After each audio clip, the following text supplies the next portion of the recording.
Bismillahirrahmanirrahim. Assalamualaikum warahmatullahi wabarakatuh.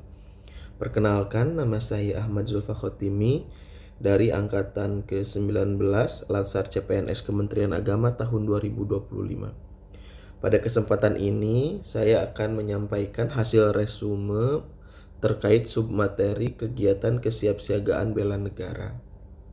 Pada submateri ini terdiri atas 5 bahasan pokok. Yang pertama, baris berbaris dan tata upacara. Kedua, keprotokolan. Ketiga, kewaspadaan diri. Keempat, membangun tim. Dan yang kelima, cara kamalam dan api semangat bela negara. Pada bagian baris berbaris dan tata upacara terbagi menjadi 3 bahasan, yaitu tujuan, manfaat, dan tata cara PBB. Untuk tujuan, kegiatan PBB atau peraturan baris berbaris dilaksanakan untuk mewujudkan sikap disiplin yang prima agar dapat menunjang pelayanan yang prima pula. Juga dapat membentuk sikap, pembentukan disiplin, membina kebersamaan dan kesetiakawanan, dan lain sebagainya. Manfaatnya guna menumbuhkan sikap jasmani yang tegap dan tangkas, rasa persatuan, dan disiplin. Tata cara PBB mencakup aba-aba dan gerakan PBB yang keseluruhannya terbagi menjadi 56 poin.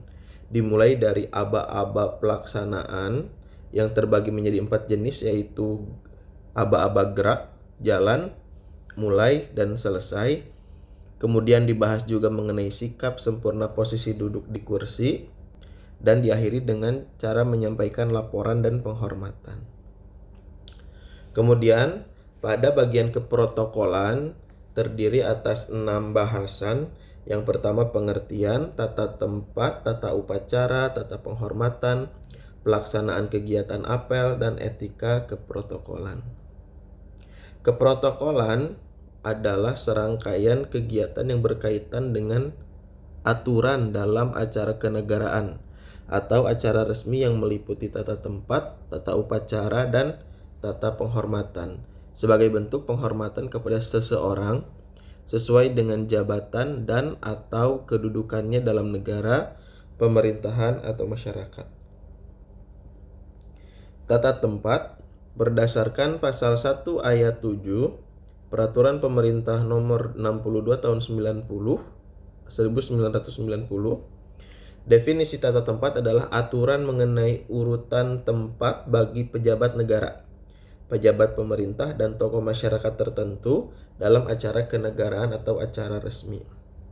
Berikut salah satu contoh tata tempat kegiatan resmi. Tata tempat ini biasanya dilaksanakan untuk pelantikan pejabat struktural. Untuk poin 1 itu merupakan pimpinan tertinggi, poin 2 dan seterusnya mengikuti jabatannya. Kemudian ada posisi pembawa acara, kemudian meja untuk penandatanganan dan mic pengambilan sumpah. Kemudian ada bagian peserta yang dilantik, dan di sebelah kiri ada tamu undangan. Layout ini sering kita lihat dalam pelantikan menteri, pelantikan pimpinan daerah, dan sebagainya. Kemudian tata upacara. Secara umum, tata upacara adalah suatu kegiatan upacara di lapangan yang urutan-urutannya telah ditentukan di instansi perkantoran resmi pemerintah. Tata penghormatan meliputi tata cara pemberian penghormatan dan penyediaan kelengkapan sarana dan prasarana yang diperlukan untuk tercapainya kelancaran upacara. Kemudian, bahasan mengenai pelaksanaan kegiatan apel.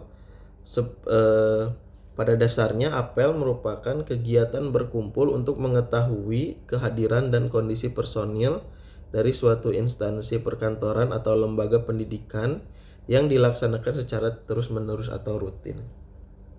Dan bahasan terakhir di bagian keprotokolan adalah mengenai etika keprotokolan. Etika keprotokolan berkaitan dengan prinsip atau nilai dasar yang melandasi etika dalam pelayanan keprotokolan. untuk membuat setiap orang nyaman, senang, dan merasa penting tanpa melihat latar belakang status, jabatan, suku, bangsa, agama, dan lain sebagainya.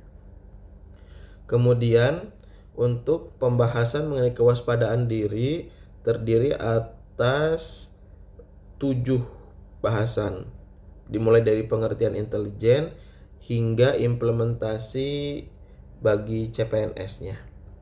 Pertama, mengenai pengertian intelijen, secara ringkas menurut Undang-Undang Nomor 17 Tahun 2011 tentang Intelijen Negara bahwa intelijen negara meliputi pengetahuan, yaitu informasi, organisasi seperti Badan Intelijen Negara atau BIN, dan aktivitas, yaitu berupa penyelidikan. Fungsi intelijen ada 3, yaitu penyelidikan, pengamanan, dan penggalangan. Kemudian terkait dengan kewaspadaan dini dalam penyelenggaraan otonomi daerah, pada dasarnya didorong untuk membentuk Forum Kewaspadaan Dini Masyarakat atau FKDM yang dimulai dari tingkat provinsi hingga ke tingkat desa untuk pembentukannya. Kemudian deteksi dini dan peringatan dini dalam penyelenggaraan otonomi daerah mendorong untuk pembentukan komunitas intelijen daerah atau Kominda di tingkat provinsi dan kabupaten kota. Selanjutnya, bahasan mengenai kewaspadaan dini dalam penyelenggaraan pertahanan negara. Secara umum, kemampuan kewaspadaan dini dikembangkan untuk mendukung sinergisme penyelenggaraan pertahanan militer dan pertahanan nirmiliter secara optimal. Bahasan selanjutnya mengenai deteksi dini dan peringatan dini dalam sistem keamanan nasional. Intelijen negara berperan melakukan upaya, pekerjaan, kegiatan, dan tindakan untuk deteksi dini dan peringatan dini dalam rangka pencegahan, penangkalan, dan penanggulangan terhadap setiap hakikat ancaman yang mungkin timbul dan mengancam kepentingan dan keamanan nasional. Bahasan terakhir mengenai implementasi dan aplikasi kewaspadaan dini bagi CPNS. Bagi CPNS, kewaspadaan dini dapat dilaksanakan dengan memberikan laporan. Berikut format laporan yang dapat dilakukan bagi CPNS apabila menemukan sesuatu yang mencurigakan. Selanjutnya, bahasan selanjutnya mengenai membangun tim. Pembahasan pada bagian ini berisi mengenai kumpulan permainan yang mampu menarik kesiapsiagaan. Permainan-permainan tersebut diantaranya ada Birma Crosser, Flying Fox, dan Hula Hoop. Kegiatan-kegiatan ini diharapkan dapat membangun sikap kesiapsiagaan bagi CPNS. Dan bahasan terakhir pada submateri kegiatan kesiapsiagaan bela negara adalah mengenai Caraka Malam dan Api Semangat Bela Negara. Caraka Malam atau jurit malam dilaksanakan dengan tujuan untuk menanamkan disiplin, keberanian, semangat, serta loyalitas dan kemampuan peserta Latsar CPNS dalam melaksanakan tugas dengan melewati berbagai bentuk godaan, cobaan, serta kemampuan memegang atau penyimpanan rahasia organisasi dan rahasia negara. Selanjutnya, Api Semangat Bela Negara atau disingkat ASBN terkhusus dalam kegiatan Latsar CPNS ini dilaksanakan dengan tujuan untuk mendidik dan melatih keberanian dan kepercayaan pada diri sendiri. Itu saja yang dapat saya sampaikan, kurang lebihnya mohon maaf. Terima kasih atas perhatiannya. Wassalamualaikum warahmatullahi wabarakatuh.